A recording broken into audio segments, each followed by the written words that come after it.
আজ হিন্দুরা নিজেদের বাসভূমি থেকে পালিয়ে যেতে বাধ্য হচ্ছে। তাদের ঘরবাড়ি, দোকান আর মন্দির এখন ধ্বংস হয়ে গেছে।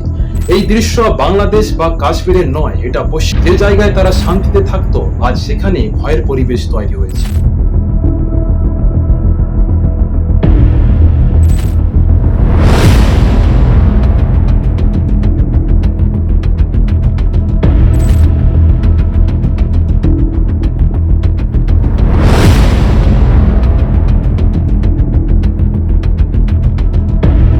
लड़की को शादी देने के लिए जमीन बेच कर 17,000 रुपया रखा। कोई आदमी बोलता है कि कुछ नहीं हुआ है, कुछ। अरे आओ देख जाओ कैसा हुआ है हमारा दरसा। लोग बोलता है मुंह में वो हिंदू को से उखाड़ देंगे, साल का शेष कर देंगे। নমস্কার, আমার নাম সুশোভন। আজকের ঘটনায় রয়েছে ভয়, বেদনা আর এক নির্মম বাস্তবতা। চলুন জানতে চেষ্টা করি আসলে কি ঘটেছে।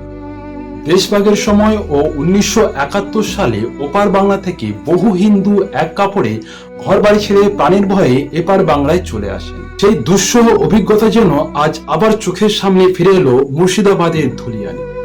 রাতের অন্ধকারে মুর্শিদাবাদের ধুলিয়ান ঘাট থেকে নদী পার করে 500 বেশি হিন্দু পরিবার আশ্রয়ের খোঁজে মালদার বৈষ্ণবনগরের স্কুলে এসে পৌঁছান।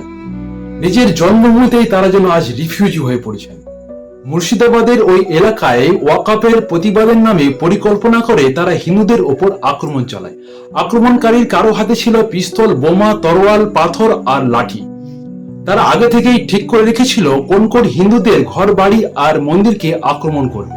হিন্দুরা তাদের প্রাণ বাঁচাতে পালিয়ে যেতে বাধ্য হয়। সেই সময় সেখানকার এক বাসিন্দা পারুলদা সেই পরিস্থিতির কথা বুঝে উঠতে পারেনি। দুষ্কৃতীরা হঠাৎ করে তার বাড়িতে ঢুকে তার স্বামী আর ছেলেকে হিচড়ে টেনে বাইরে এনে নির্মমভাবে কুপিয়ে হত্যা করে। এই ঘটনা এতটাই ভয়ঙ্কর ছিল যে ভাবলে গায়ে কাঁটা দিয়ে ওঠে। ভাবুন তো, যদি এই ঘটনা আপনার পরিবারের সাথে ঘটতো তাহলে আপনি কি করতেন? শুধু খুন করেই তারা থেমে যায়নি, তারা হিন্দুদের টাকা পয়সা, আসবাবপত্র, ধন সম্পদ সবকিছু লুট করে ফেলে। তারপর তারা হিন্দুদের বাড়িতে আগুন লাগিয়ে সবকিছু ধ্বংস করে দেয়। সবচেয়ে দুঃখজনক বিষয় হলো এই যে হামলাকারীদের মধ্যে কেউ ছিল প্রতিবেশী, কেউ ছিল এমন একজন শিক্ষকের ছাত্র যাকে তিনি একদিন পড়িয়েছিলেন, ভালোবেসে গড়ে তুলেছিলেন। ভাবা যায় মানুষ কতটা হিংস্র আর নিষ্ঠুর থাকলে এমন কাজ করতে পারে। কারো মেয়ের বিয়ের জন্য জমানো টাকা লুট হয়ে গেছে, কেউ বা বাড়ি বানানোর জন্য টাকা জমিয়েছিলেন, তাও চলে গেছে। কারো সারা জীবনের সঞ্চয় আর আবার রোজগারের একমাত্র উপায় দোকান বা টোটো সবকিছু যেন চোখের সামনে ধ্বংস হয়ে গেছে। এখন প্রশ্ন হলো, তারা কি আবার শুরু করতে পারবেন? তারা আবার কি জীবন শুরু করতে পারবেন? ভুলে যেতে পারবেন সেই বিভীষিকাময় সময়ের স্মৃতি?